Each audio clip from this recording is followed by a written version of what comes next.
představte si, Batman, dlouhý hubenej, takový malý hubenej řepík dlouhý, vole. Přišel bych, mrtvý oklet pod palici, vole. Zajel by piču až do země.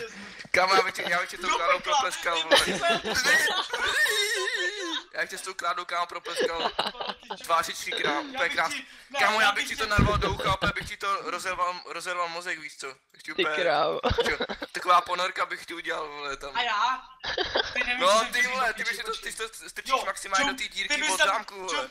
Jako máš malý, no dobrý, až hubu. Seděli bychom reál na lavice třeba, já bych byl tak pero, spleskl bych tě sem tam a ty bys měl červený, vole, tvářek Marfuša.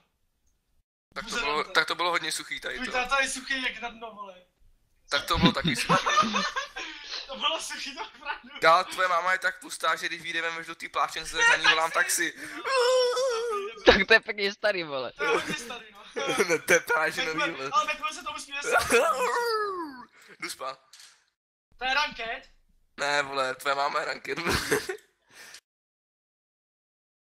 Jo, ranket, když jsem level 24, ty jsi dobrý, vole.